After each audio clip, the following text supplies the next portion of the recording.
This is a question for Brother Mohammed. Brother Mohammed, you have been in this area for a long, long time. And we know there's a school in Akron, which is about 40 minutes away from here. It's called the Faith Islamic Academy. Do you think it was possible for that school to open a satellite campus here instead of opening our own Baraka school? Would that have been easier? Have you ever guys explored this idea? Have you ever talked to somebody about this? Or you just decide to open Baraka school here? Before we get started, we try to do a whole bunch of things. And part of it is try to reach out to Isaac. And some community members tried that before, but they were not successful to accomplish these.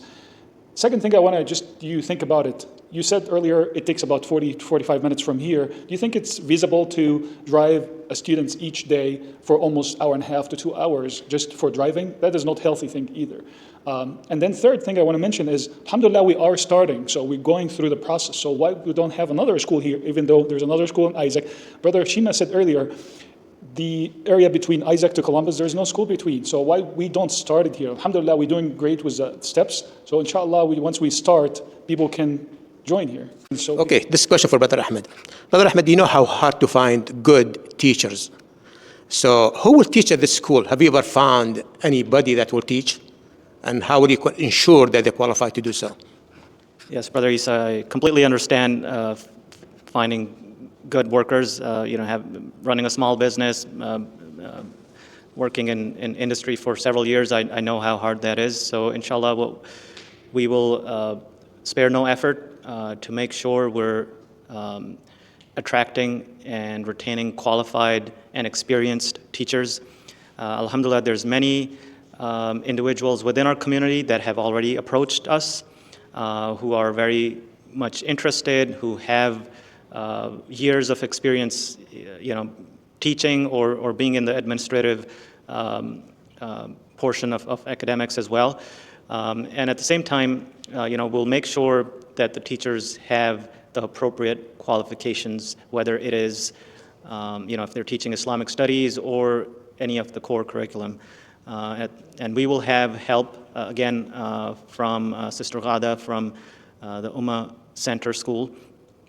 She will help us initially in doing the interview process, making sure we're hiring good candidates. So that is our plan. Brother Eissa, tell me, will the teachers get some benefits and vacations and all the nice perks? Honestly, we would love to give the teachers all the benefit that public schools offer, but unfortunately, at the start of the school, we don't have that luxury. It mostly really depends on the funding, but most likely scenario is at the start, we will not be able to offer any healthcare benefits. We will not be able to offer any vacation. However, we're going to explore other opportunity for them, maybe like some days off, maybe some funding for Hajj and Umrah maybe, or other barakah they might help them stay with the school and help them be happy and satisfied, inshallah. So, honestly, based on what you told me, do you think you'll be able to find teachers to accept working at the school without benefits and perks and all that? And we thought about this a lot. But the good thing is, alhamdulillah, we have many people that are willing to take on many hats with this school. And many are willing to teach and help in the school without any benefits. Because they realize that we are only a small school. We really cannot offer all this like a public school. So right now, we talk to a lot of Islamic schools, and most of the Islamic schools do not offer any healthcare benefits or any other benefits or work like the public school. However, they have a lot of teachers that are willing to do it. So alhamdulillah, we have people that are willing to teach for the sake of Allah, and also for a lower amount of money. Brother Mohammed, you know about the degree of failures for the schools in general. And you always hear about some Islamic schools did fail. So what makes you different than the other Islamic school? How will you ensure that this Baraka school does not follow like other schools and fail?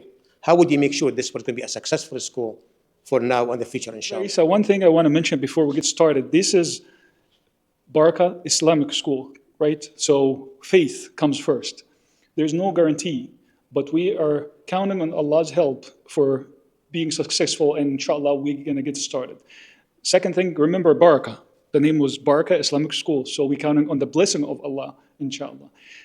Second thing, or third thing now I want to mention is we are talking to a lot of other schools to see why they failed. And we reached out to some in Toledo, some in Cleveland, where they started, but they were not successful, to understand why they failed after they start. And alhamdulillah, we were able to reach those schools to be able to understand some of the challenges they faced. So we try to avoid it. We try to do the homework and the rest on Allah. So inshallah, there's no guarantee, but again, we are counting on Allah's help and we will be successful. So how will the school deal with cultural diversity? And how can you combat the stereotype about Islamic schools? You know, some people have preconceived ideas about the schools, especially Islamic school, about the Muslim in general, and now you start an Islamic school in the middle here. So how will you deal with all these issues? You know, really, it's all about promoting cultural diversity, keeping an open mind, as long as it is within the framework of our Islamic teachings, right? So